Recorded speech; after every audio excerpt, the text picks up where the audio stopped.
This is a CBS News special report. I'm Norah O'Donnell in Washington. President Biden is about to deliver remarks on the worst day of his presidency and the deadliest day in a decade for the U.S. military in Afghanistan. A tough day. Let's listen now. This evening in Kabul, as you all know, terrorists attacked that we've been talking about and worried about, that the intelligence community has assessed, has undertaken an attack by a group known as ISIS-K. Took the lives of American service members standing guard at the airport and wounded several others seriously. He had also wounded a number of civilians, and civilians were killed as well. I've been engaged all day in constant contact with the military commanders here in Washington and the Pentagon, as well as in Afghanistan and Doha. And my commanders here in Washington in the field have been on this with great detail, and you've had a chance to speak to some so far.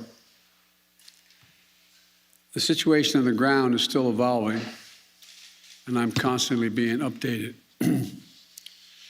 These American service members who gave their lives, it's an overused word, but it's totally appropriate here, were heroes. Heroes who've been engaged in a dangerous, selfless mission to save the lives of others.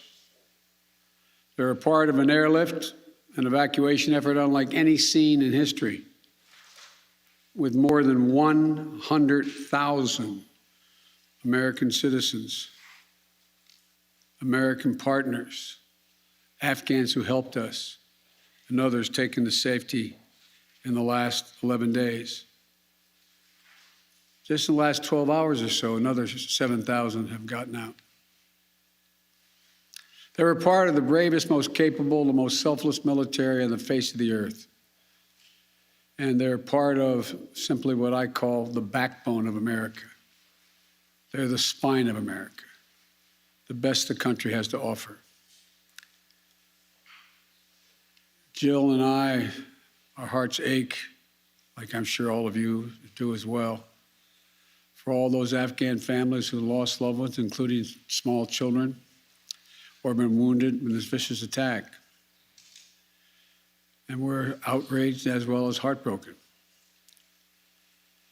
Being the father of an Army major who served for a year in Iraq, and before that was in Kosovo as a U.S. attorney for the better part of 6 months in the middle of a war. When he came home after a year in Iraq, was diagnosed, like many, many coming home, with an aggressive and lethal cancer of the brain. We lost. We have some sense, like many of you do, what the families of these brave heroes are feeling today. You get this feeling like you're being sucked into a black hole in the middle of your chest. There's no way out. My heart aches for you. But I know this. We have a continuing obligation, obligation to all of you, the families of those heroes. That obligation is not temporary, it lasts forever. The lives we lost today were lives given in the service of liberty, the service of security, and the service of others, in the service of America. Like their fellow brothers and sisters in arms who died defending our vision and our values in the struggle against terrorism, of the fallen this day, they're part of a great and noble company of American heroes. To those who carried out this attack, as well as anyone who wishes America harm, know this: we will not forgive. We will not forget. We will hunt you down and make you pay. I will defend our interests and our people with every measure at my command. Over the past few weeks, I know many of you are probably tired of hearing me say it. We've been made aware by our intelligence community that the ISIS-K, an arch enemy of the Taliban, people who were freed when both those prisons were opened, has been planning a complex set of attacks on the United States personnel and others. This is why, from the outset, I've repeatedly said this mission was extraordinarily dangerous, and on why I've been so determined to limit the duration of this mission. As General McKenzie said, this is why our mission was designed, this is the way it was designed to operate. Operating under severe stress and attack. We've known that from the beginning. And as I've been in constant contact with our senior military leaders, and I mean constant, round the clock, and our commanders on the ground and throughout the day, they made it clear that we can and we must complete this mission, and we will. And that's what I've ordered them to do. We will not be deterred by terrorists. We will not let them stop our mission. We will continue the evacuation. I've also ordered my commanders to develop operational plans to strike ISIS-K assets, leadership, and facilities. We will respond with force and precision at our time, at the place we choose, in the moment of our choosing. Here's what you need to know. These ISIS terrorists will not win. We will rescue the Americans who are there. We will get our Afghan allies out, and our mission will go on. America will not be intimidated, and I have the utmost confidence in our brave service members who continue to execute this mission with courage and honor to save lives and get Americans, our partners, our Afghan allies out of Afghanistan. Every day when I talk to our commanders, I ask them what they need. What more do they need, if anything, to get the job done? As they will tell you, I granted every request. I reiterated to them today on 3 occasions that they should take the maximum steps necessary to protect our forces on the ground in Kabul. And I also want to thank the Secretary of Defense and the military leadership of the Pentagon and all the commanders in the field. There has been complete unanimity from every commander on the objectives of this mission and the best way to achieve those objectives. Those who have served through the ages have drawn inspiration from the book of Isaiah, when the Lord says, "Whom shall I send? Who shall go for us?" The American military has been answering for a long time. "Here I am, Lord, send me. Here I am, send me." Each one of these women and men of our armed forces are the heirs of that tradition of sacrifice, of volunteering to go in harm's way, to risk everything, not for glory, not for profit, but to defend what we love and the people we love. And I ask that you join me now in a moment of silence for all those in uniform and out of uniform, military and civilian, who have given the last full measure of devotion.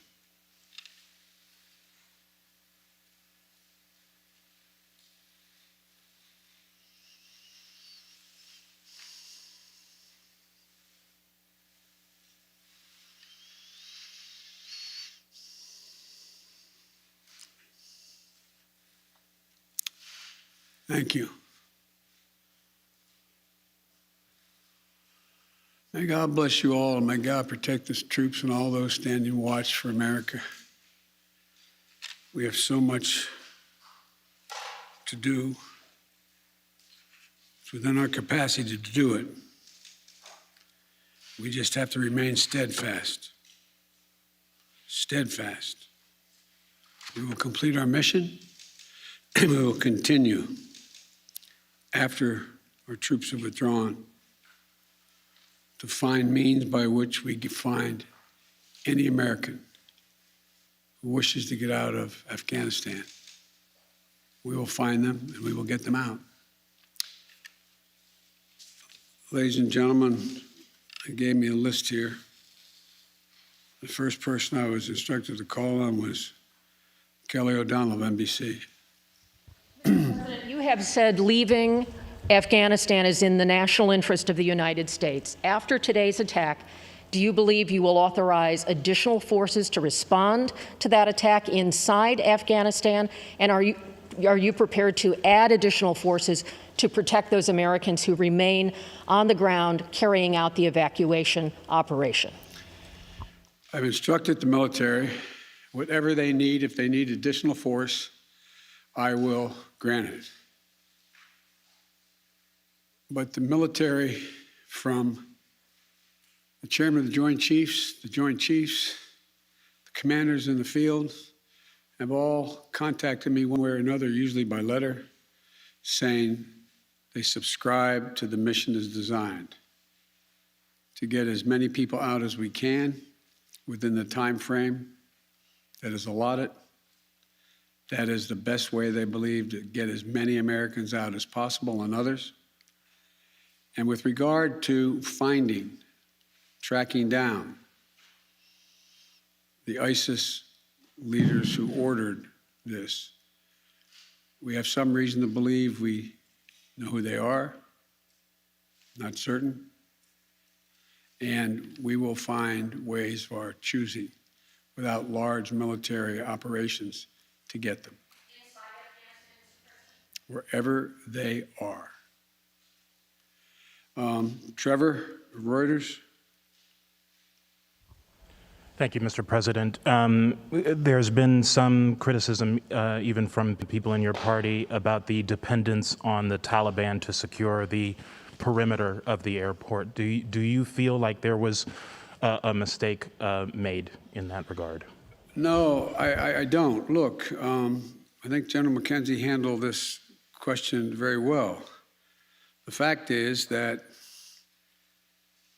we're in a situation, we inherited a situation, particularly since, as we all know, that the Afghan military collapsed 11 days before, in 11 days, that it is in the interest of, as McKenzie said, in the interest of the Taliban,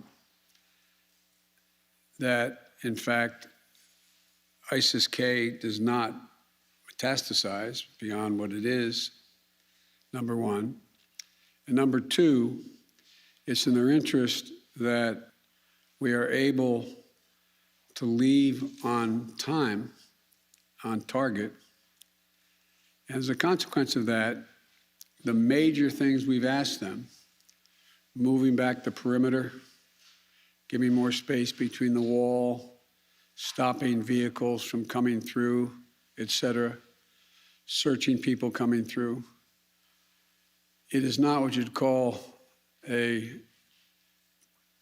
tightly commanded, regimented operation like the U.S. is, the military is, but they're acting in their interest.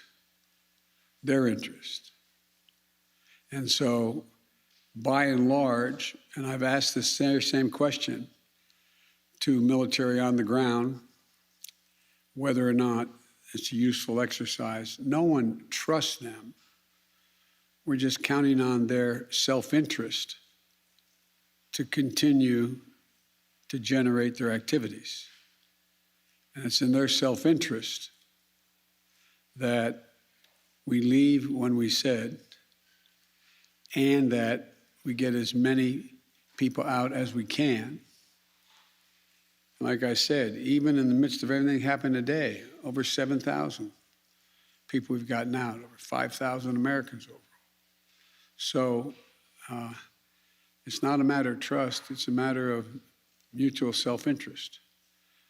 And, but there is no evidence thus far that I've been given as a consequence by any of our commanders in the field that there has been collusion between the Taliban and ISIS in carrying out what happened today, both in front of the hotel and what is expected to continue for beyond today. Amir, Associated Press. Thank you, Mr. President. You have spoken, again, powerfully about your own son and the weight of these decisions. With that in mind, and also what you've said, that the longer we stay, the more likelihood that there would be a major attack. How do you weigh staying even one more day, considering what's happened? Because I think what America says matters. What we say we're going to do in the context in which we say we're going to do it, that we do it, unless something exceptional changes. There are additional American citizens.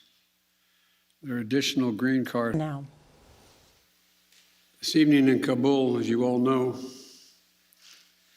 terrorists attacked that we've been talking about and worried about, that the intelligence community has assessed, has undertaken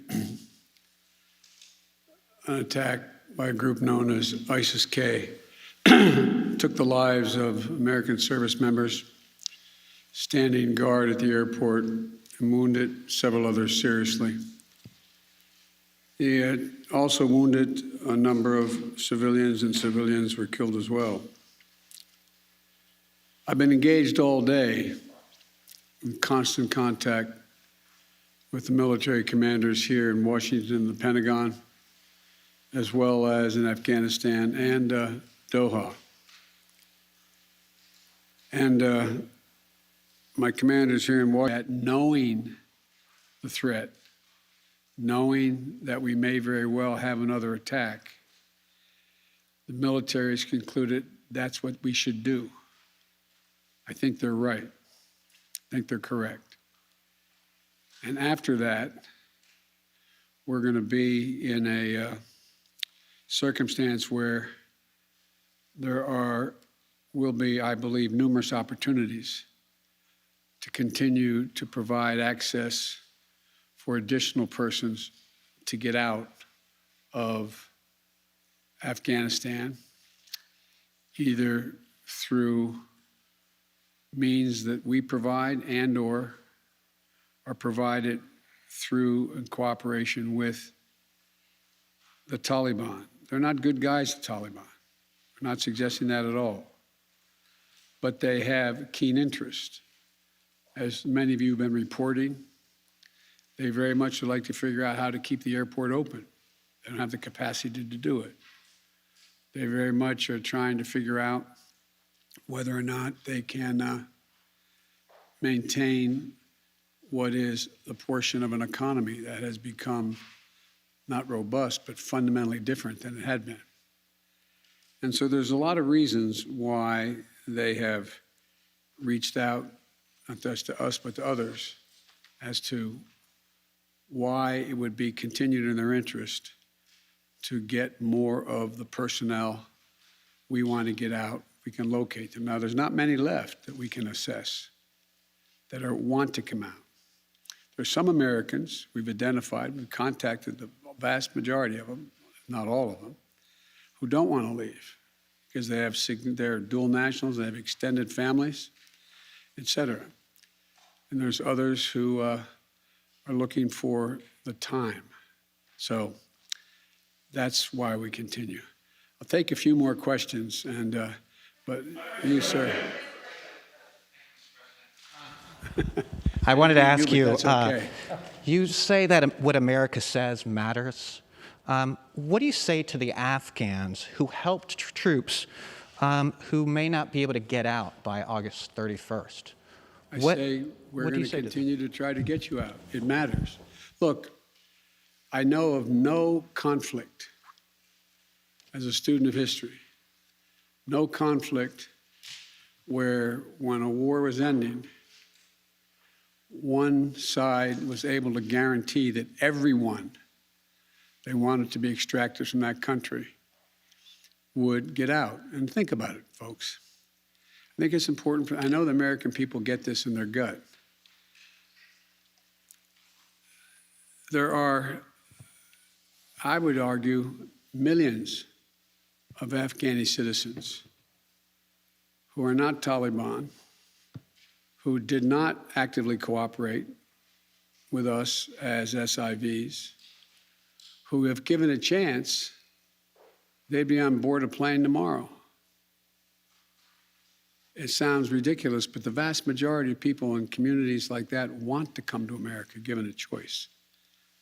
So getting every single person out can't be guaranteed by anybody because there's a determination all who wants to get out as well. At any rate, it's a process. I was really pointing to you, but you, sir. Thank you, Mr. President. There are reports that U.S. officials provided the Taliban with names of Americans and Afghan officials to evacuate. Were you aware of that? Did that happen? And then, sir, did you personally reject a recommendation to hold or to recapture Bagram Air Force Base? Here's what I've done let's answer the last question first. On the tactical questions of how to conduct an evacuation or a war, I gather up all the major military personnel that are in Afghanistan, the commanders, as well as the Pentagon. And I ask for their best military judgment. What would be the most efficient way to accomplish the mission? They concluded, the military, that Bagram was not much value added, that it was much wiser to focus on Kabul.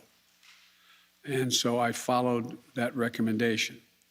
With regard to, there are certain circumstances where we've gotten information, and quite frankly, sometimes from some of you, saying you know of such and such a group of people are trying to get out, and they're on a bus, they're moving from other people. And this is their location. And there have been occasions when our military has contacted their military counterparts in the Taliban and said, this, for example, this bus is coming through with X number of people on it, made up of the following group of people. We want you to let that bus or that group through. So yes, there have been occasions like that. And to the best of my knowledge, in those cases, the bulk of that has occurred, they've been let through. But I can't tell you with any certitude that there's actually been a list of names. I know there may have been, but I know of no circumstance. It doesn't mean it didn't exist. That here's the names of 12 people, they're coming, let them through. It could very well have happened. I'll take one more question. Wait. Let me take the one question from the most interesting guy that I know in the press. That's you. Mr. President, there had not been a U.S. service member killed in combat in Afghanistan since February of 2020. You set a deadline, you pulled troops out, you sent troops back in, and now 12 Marines are dead. You said the buck stops with you. Do you bear any responsibility for the way that things have unfolded in the last 2 weeks? I bear responsibility for fundamentally all that's happened of late. But here's the deal. You know, I wish you'd one day say these things. You know as well as I do that the former president made a deal with the Taliban that he would get all American forces out of Afghanistan by May 1. In return, the commitment was made, and that was a year before. In return, he was given a commitment that the Taliban would continue to attack others, but would not attack any American forces. Remember that? I'm being serious. No, I'm asking you a question. Because before... No, wait a minute. I'm asking you a question. Is that accurate, the best of your knowledge? What? I don't think it's the issue that, do you think that people have an issue with pulling out of Afghanistan or just the way that things have happened? I think they have an issue that people are likely to get hurt. Some, as we've seen, have gotten killed. and that it is messy. The reason why, whether my friend will acknowledge it or has reported it, the reason why there were no attacks on Americans, as you said, from the date until I came into office, was because the commitment was made by President Trump, I will be out by May 1st. In the meantime, you agree not to attack any Americans. That was the deal. That's why no American was attacked. A few days ago, you said you squarely stand by your decision to pull out. Yes, I do, because look at it this way, folks, and I have another meeting for real. But imagine where we'd be if I had indicated on May the 1st I was not going to renegotiate an evacuation date. We were going to stay there. I'd have only one alternative: pour thousands of more troops back into Afghanistan to fight a war that we had already won relative to why the reason we went in the first place. I have never been of the view that we should be sacrificing American lives to try to establish a democratic government in Afghanistan, a country that has never once in its entire history been a united country and is made up, I don't mean this in a derogatory, made up of different tribes who have never, ever, ever gotten along with one another. And so, as I said before, and this is the last comment I'll make, we'll have more to talk about this, unfortunately, beyond, because we're not out yet. If Osama bin Laden, as well as al-Qaeda, had chosen to launch an attack when they left Saudi Arabia out of Yemen, would we have ever gone to Afghanistan? Even though the Taliban completely controlled Afghanistan at the time, would we have ever gone? I know it's not fair to ask you questions, it's rhetorical, but raise your hand if you think we should have gone and given up thousands of lives and tens of thousands of wounded. Our interest in going was to prevent al-Qaeda from reemerging, first to get bin Laden, wipe out al-Qaeda in Afghanistan, prevent that from happening again. As I've said 100 times, terrorism is metastasized around the world. We have greater threats coming out of other countries, a heck of a lot closer to the United States. We don't have military encampments there. We don't keep people there. We have over-the-horizon capability to keep them from going after us. Ladies and gentlemen, it was time to end a 20-year war. Thank you so much.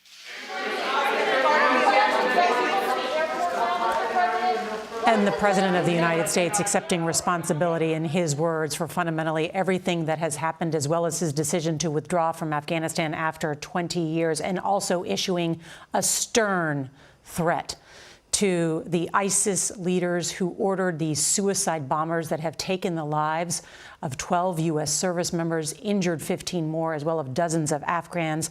The president saying, we will not forgive, we will not forget, we will hunt you down and make you pay. Let's bring in Chief White House correspondent Nancy Cordes, who joins us now. And Nancy, at the same time issuing that threat, he also offered sympathy for the families of those who have now lost a loved one in Afghanistan.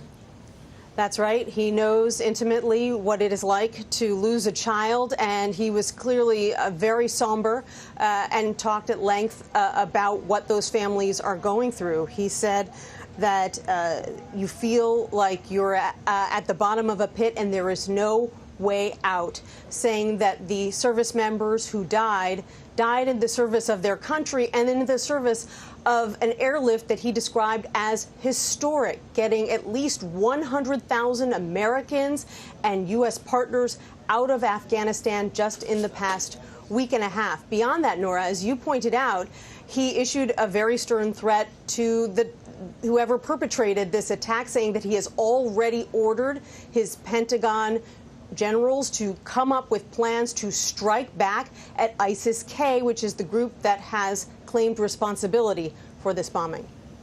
Nancy Cortez, thank you.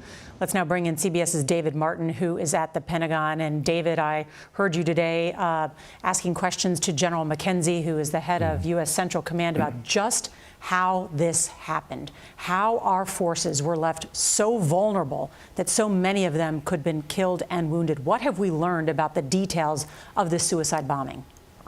Well, you know, we've seen these pictures of Marines manning the barricades, standing above the crowd, only exposed, say, from the chest up, wearing body armor. But this bomber was going through the process of being screened into the airport. And as General McKenzie said, there's no way to screen somebody who's trying to get on an evacuation flight except to come in close contact with them to make sure they aren't, in fact, carrying a bomb. And they've been doing this day after day, over 100,000 times, and this one got through, and the results were catastrophic. But McKenzie made the point that the results would be even more catastrophic if a bomber got through screening and onto an airplane carrying 400 people. When he said that, I almost gasped out loud, just the severity of that thought, of that suicide bomber actually making it on a plane with a bunch of evacuees, hundreds of evacuees. Want to ask you about the threat picture right now. The president being clear about that, as well as General McKenzie.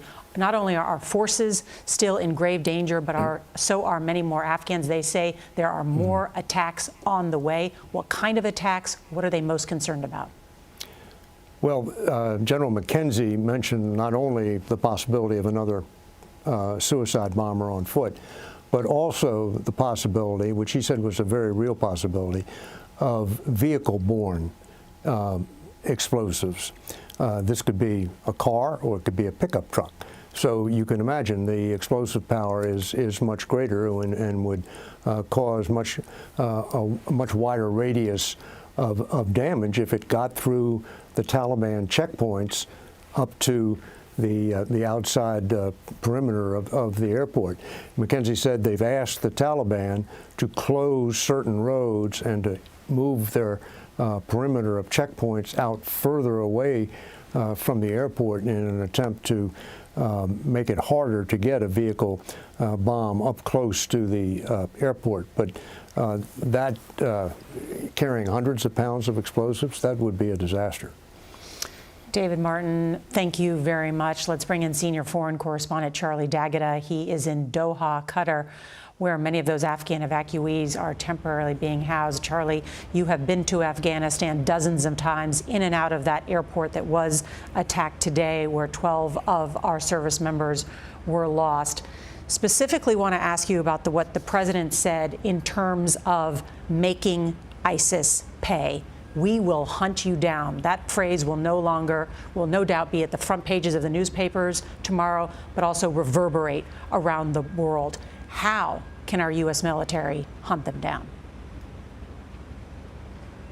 Well, in theory, they have the capability to hunt them down. The United States, coalition forces, and Afghan forces were actively going after ISIS in Afghanistan. They were focusing on Nangarhar itself, Nangarhar province. I've been on those embeds where they've had Afghan forces backed up by U.S. forces in order to get rid of, eradicate ISIS. So they certainly have identified where these ISIS concentrations and facilities and command and control structures are. However, they're missing one key ingredient, and that's Afghan intelligence networks. Those are gone. They're now going to have to rely more heavily on the Taliban feeding them that intelligence, but they have the reach. They have airstrikes, they have drone strikes, and they have identified these pockets of concentration where ISIS is at its most active. The president at one point hinting that he knew who may be responsible. When he said that, I thought there are special operations teams being revved up right now to go on those attack missions, as the president said, to make you pay. All right, Charlie D'Agata in Doha, thank you. We should note that our coverage will continue on our 24-hour streaming service, CBSN. You can actually watch it at cbsnews.com. You can also download the CBS News app on your cell phone or watch on your connected TV. There's going to be much more in your local news and tonight on the CBS Evening News. This has been a CBS News special report. I'm Norah O'Donnell in Washington. For news 24 hours a day, go to cbsnews.com.